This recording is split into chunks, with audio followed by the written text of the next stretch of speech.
नमस्कार दोस्तों, आज मैं आपको गणेश जी की कृपा की कहानी सुनाने जा रही हूँ। एक समय की बात है, एक नगर में एक सेठ जी रहते थे। वह बहुत ही अमीर थे। उनके घर एक ब्राह्मणी रोटी लेने आया करती थी। घर के अंदर घुसते ही पोल के ऊपर गजानंद जी का मंदिर था। वह गजानंद जी को रोटी का एक टुकड़ा भोग लगा देती थी। इसी तरह करते बहुत दिन हो गए। एक दिन गजानंद जी ने सोचा, यह अपने को रोज भोग लगाती है, इस कारण मुझे उसे कुछ ना कुछ उपहार देना ही पड़ेगा। गजानंद जी एक दिन उसकी थाली में हीरे मोती भर दिए। ब्राह्मणी प्रसन्न होकर थाली लेकर अपने घर आ गई। अगले दिन सेठ जी के घर रोटी लेने नहीं गई।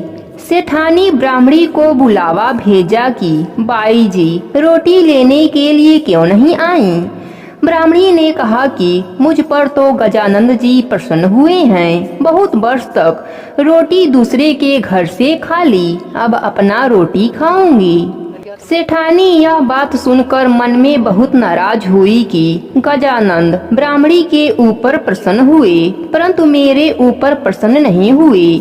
सेठानी ने गजानंद जी की मूर्ति हटाकर बाहर फेंक दिया। इधर सेठ जी के दुकान में धंधा पानी बंद हो गया। एक दिन सेठ जी की नजर पोल के मंदिर पर गई तो सेठानी से पूछा कि गजानंद जी कहाँ गए। सेठानी ने कहा कि ऐसे गजानंद जी का क्या करें, जो ब्राह्मणी पर तो प्रसन्न हुए लेकिन हमारे ऊपर प्रसन्न नहीं हुए। इस कारण मैं गजानंद जी को हटाकर पोखरे में फेंक दिया। सेठ जी ने कहा, यह तुमने क्या किया? मेरे तो सारे धंधे पानी चलना बंद हो गया।